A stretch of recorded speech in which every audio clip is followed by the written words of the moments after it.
ayaw umangat ang pressure pot at ayaw umangat ang needle bar. Ano kaya ang dahilan at paano ayusin? Tanong comment ito ni Ma'am Melody Alvento. Dalawa itong kanyang comment sa magkaiba kong video. Ito ang kanyang mga comment.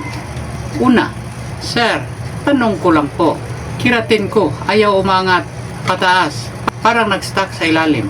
Ano ang dapat gawin? Ang ibig niyang sabihin ng keratin ay itong pressure pot. Pangalawang tanong, ayaw umangat ang karayom, parang na-stuck sa ilalim. Sana may video. Nagsastuck ang kanyang needle bar at saka ang pressure pot. Yan ang sinabi niya sa akin. Ma'am Melody Alvento, ayaw umangat ang pressure pot, parang na-stuck sa ilalim.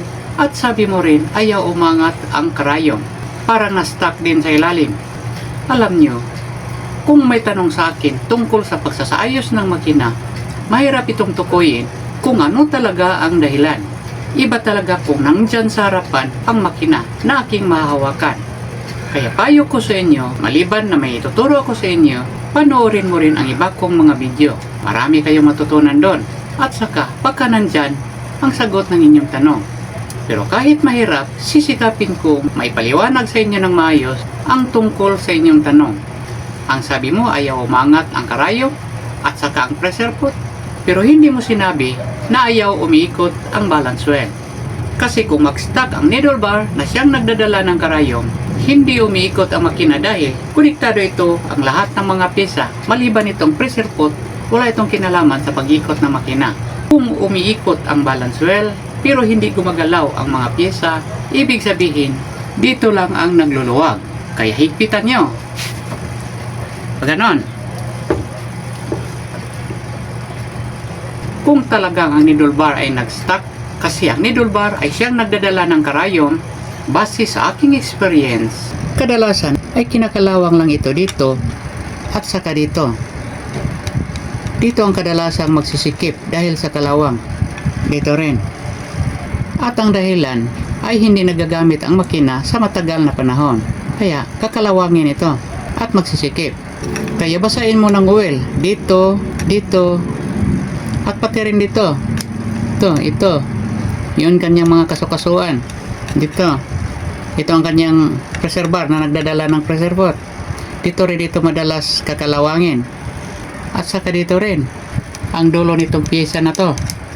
Dito po papasok ang needle bar at kung sumisikip ito, hindi na ito mapaangat. Kaya ulitin ko, ang gawin nyo, basahin nyo ng oil dito, dito, dito rin, dito rin, dito, dito, at kinabukasan ay alog-alogin nyo. Gumamit kayo ng vice grip. Dito mo ipakakagat ng vice grip. Huwag lang masyadong mahigpit dahil matatablan ito ang kanyang pressure pot at lalong sumisikip.